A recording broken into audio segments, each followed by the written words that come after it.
a screen cannot interact with you. And sometimes a child needs to be bored.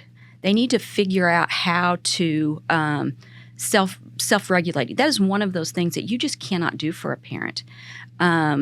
You have to allow them to calm their own bodies down. And we see parents, at a grocery store, if they get upset. Nobody wants to be that person in Walmart whose child is having a day. But we've all been there, right? But that's the thing. And if people don't understand that, that's their problem. Oh, absolutely. I smile at every parent I see whose kiddo is throwing a fit in the grocery store line and say, Mom, you're doing a great job. Yeah. Your mom, you're doing good. You got this. You got this. It's going to be okay. But the second that we hand that child a device, a phone, a tablet, or something, that device is calming that child down. The child is not calming the child down. And so the next time that they get upset, and let's face it, we all have the same emotion. It's just how we react to them. Hey, everyone. Thanks so much for joining us for another episode of At Home with Emily, a podcast about creating a life you love. We are on part 3 of Kids and Phones. And on this episode, we're going to expand it more to screens in general. So we're talking about babies, toddlers, kids, and as they grow up, what it looks like now that we have so many screens all around us at all times that we can go to any time of the day. I mean, you can really be on a different screen all day long. And Deana Belote is here with us from Springfield Public Schools. And specifically, Deana, you work with parents as teachers. Correct. And so in that role, it's really unique because you're not only in the school, you're in a lot of homes, right? Yes, we are. We're in the homes of prenatally up until the time kids go into kindergarten. We're in the homes of our families and our communities. And so you're seeing those formative years where we're laying the foundation and what technology is looking like and what screens are looking like in the home. And both of my boys went through that program and had a great experience with our educators. And so if you haven't looked into that, it's a great program. But one thing that I wanted to talk to you about today, and you immediately said, yes, we're seeing this, is the rise of the amount of time that littles and children are spending on screens and on devices. And I think too, we mentioned COVID.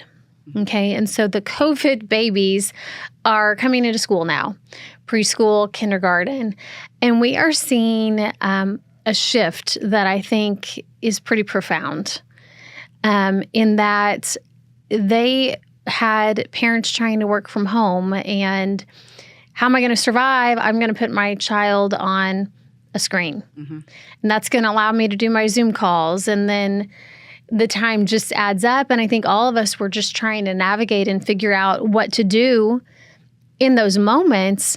But it seems like it became a pattern and there was a shift there. Absolutely. Screens have been in our homes for some time, even prior to COVID. But during the COVID years, they became very prevalent. They became normalized, and they became part of our homes and our daily lives. And right now, kids are, unfortunately, in front of a screen more than they ever have been. And you say unfortunately, because why? What are you seeing from that?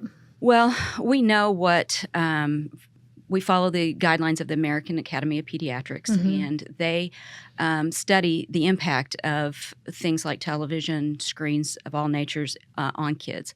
And we know that it leads to social and emotional behaviors, which is primarily what we're talking about in the schools that we're seeing. It also impacts our language delays and our cognitive delays. Interesting. Yes.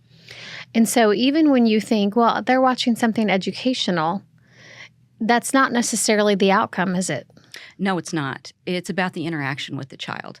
A screen can be a good tool, but it has to be very much regulated and monitored for it to be useful for a child. I mean, you're talking 10, 15, 20 minutes for a toddler. Oh, absolutely. Would be a max amount, Yes. right? Well, we would prefer under 2, no screens. That would be the guidelines. But if there is time between 18 and 24 months, we would hope that it would be limited to something where a parent is interacting with a program and a child. So we can find a way to make it interactive. And so, as tempting as it may be, that screen is not a caregiver substitute. No, it is not. For a child. No. It does not have the best interest of the child. And what I feel like, too, is, when you're out and about, you never want to be judging another parent. Because who knows what has happened prior to this moment that you're encountering someone. But it is heartbreaking when I see a child at a park, and I'm talking 3 years old, sitting by themselves on a phone. Absolutely. Or in the store, in a stroller, holding mom's iPad while we're shopping for groceries. And sometimes part of it, too, is, maybe they don't have that parents as teachers advocate in their home. Maybe that hasn't been modeled to them. For me as a mom, I feel like I've been blessed with a lot of resources.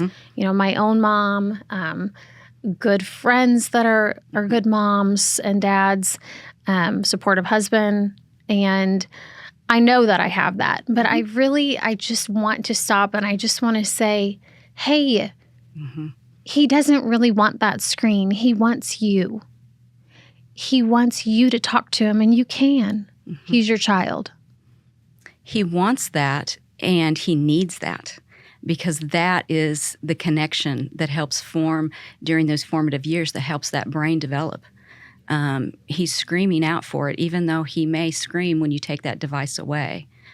But if there's something I've seen, and over my many years of working with children and families in our community, is regardless of backgrounds, I believe that parents want what's absolutely best for their kids. They sometimes don't know how to get there. Yes. But those small interactions, whether it be at the grocery store or at the park or at mealtime, those are prime opportunities to interact and to teach your children. So when you do see children at restaurants and parks and the mall where they have those devices,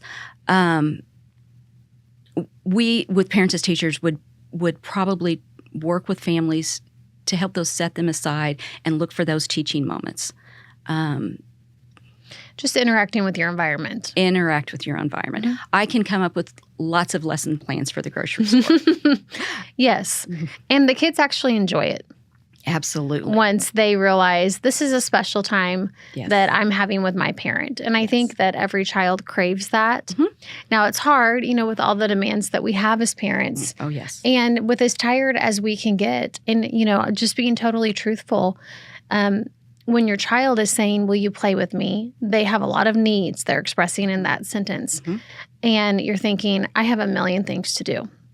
And so I've been in that position as a parent. And what I do is, if I'm just feeling slammed and overwhelmed and tired, is I put a timer on my phone, and it's 15 minutes that I'm going to give my child my undivided attention on this floor, and we are going to come up with something super fun to do with these Duplos. And usually once you get into that mode, the time just flies by, but it's you setting aside everything that you have to do and watching your child blossom. And so I will say, I'm not a perfect mom. Nobody is. But being intentional about that, it does make a difference. And you'll never regret those minutes that you invest in your child. You will never regret those minutes. On the floor. Get on the floor with them and let them lead the play and play together. And honestly, though, it's hard to come by. It's hard to, as a busy household, set aside that 15 minutes. And I'm going to start dinner after that, or the Instapot's my best friend. Get it set, and then we're going to spend that time together. And how much that the kids want that. So I can remember back when my oldest was 3, and this would have been, during COVID, that I had my youngest. They're about 3 years apart. And everybody told me, you're not going to be able to do it all with the new baby. And so what you need to do is just break your little, I was against screens. Just break your your rule and just let Theodore watch Daniel Tiger or, these other positive shows. And I was dead tired. I mean, you're up all night with the baby, and then the baby sleeps a little bit longer than the toddler. And so that's what I did for 2 days. And I could immediately see how it was impacting him. And you have to admit it, your kids turn cranky. They turn irritable. They turn easily frustrated. And then if you are seeing a fit when you try to turn off the screen, let that be a sign to you. This isn't right.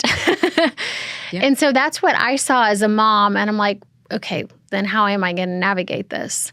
Well, the answer was every night at bedtime, I set out a little table, like their little play table, with random items on it that were just new and different from the day before, with a little lamp. And so he would come into my room, my oldest, and I just kind of watch him with one eye open, one eye closed, and let him do his activities. Tongs with some dry goods from the pantry and putting them in an ice cube tray. Just little things, a couple special coloring sheets, maybe some new stickers, maybe some tissue paper and a bottle of glue. Yeah.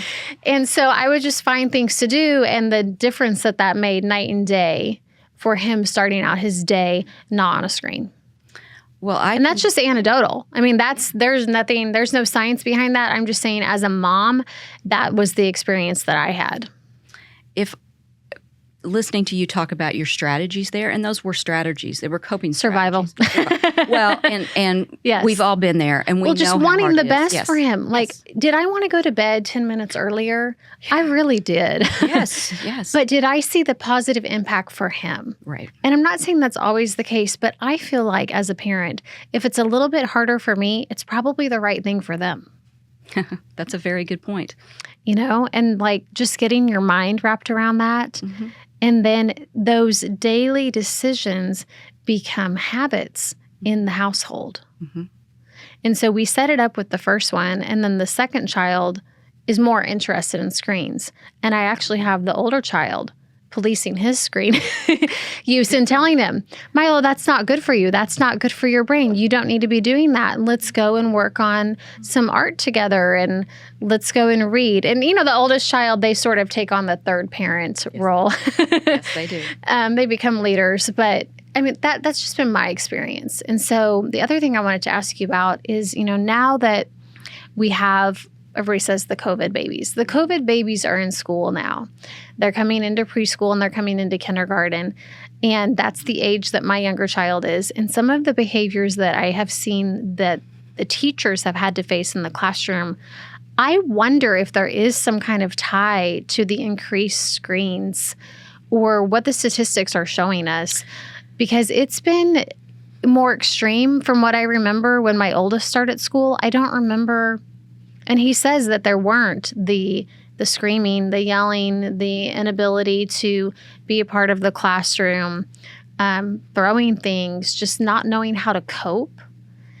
Are you guys seeing that can be tied to screens, or what are you guys seeing? Well, we do know that is a major contributor. Really? Yes. We are seeing what I would like to call big emotions in our classrooms. Primarily, I'll talk about our Wonder Years program, and that's our pre-K preschool program. Mm-hmm. We do see a lot of self-regulation issues. And they would have been born in 2020. Mm-hmm. Yes. These are the kids that were locked down. Screens socially, without having grandma and grandpa around. And right. Okay. These kids, we do a dial screening on all of the kids that come into our program. And I can tell you right now, over half of our kids come in with an assessment from their parents, fill out a standardized test. And it's telling us that over half of our kids have social, emotional, or self-help delays. And those we're seeing them in the classroom. They have a hard time self-regulating. And is that an increase from the last 5 years or so? Yes. Really? Yeah. Like a big one?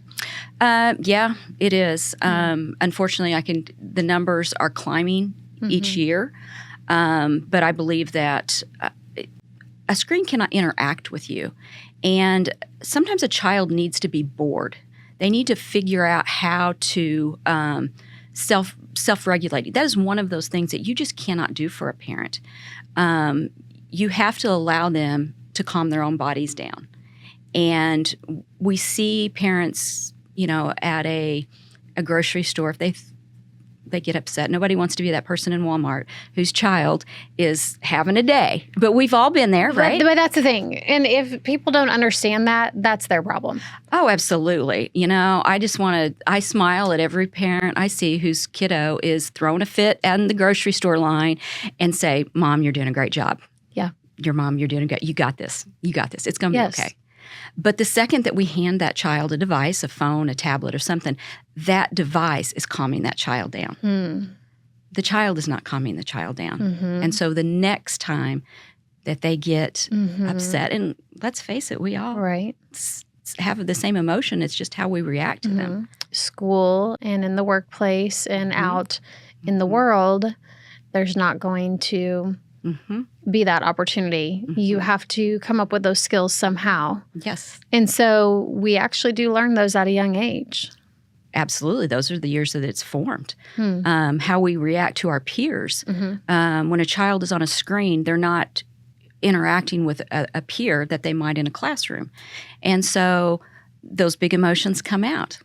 And so we're seeing more difficulty with children interacting with one another.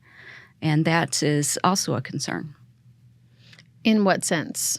Just Conflict developmentally? Resolution, yes. Yeah. And so, meanwhile, we still have the same classroom structures. We do. So we'll have one teacher for 20 or more children, age 5 and 6 when you get to kindergarten. And that teacher is being tasked with handling all of these incidents.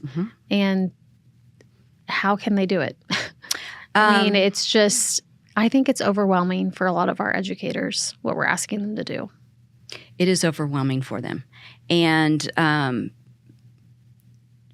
teachers can talk to parents if they're not in school yet.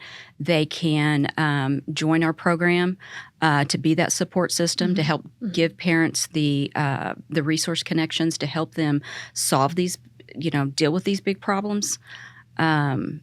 Yes, and we can support our educators. They need to know that we've got their back, that we understand what they're dealing with, and when parents partner with their teachers, good things happen. Well, and two, I think that might be a good place to stop for today. But two, I think something else that, if you wouldn't mind doing another episode with us, I would love to talk about some of the resources that families can have and some ideas that they can incorporate at home, because, it's easy for us to sit here at the podcast with our coffees and tell parents what to do. But I've been that parent and I am that parent and I have little kids and I've been alone with them and it's hard. It is the hardest thing and the most important thing that and the most rewarding thing in our lives. And that's the thing, is when we have those tools and we're able to incorporate them, the difference that it makes. And when you see that growth in your child, how rewarding that is as a parent. Absolutely. And thank you guys so much for joining us for another episode of At Home with Emily. I hope you got some valuable information. In our next episode with Deana, we're going to talk about some tools that you can incorporate with your own family to help overcome all of those screens that are coming at you all the time. If you're watching us on YouTube, please be sure to like and subscribe so you don't miss an episode. You can also follow Around the Ozarks on social media and head to aroundtheozarks.com and be sure to sign up for our daily newsletter. We'll see you next time.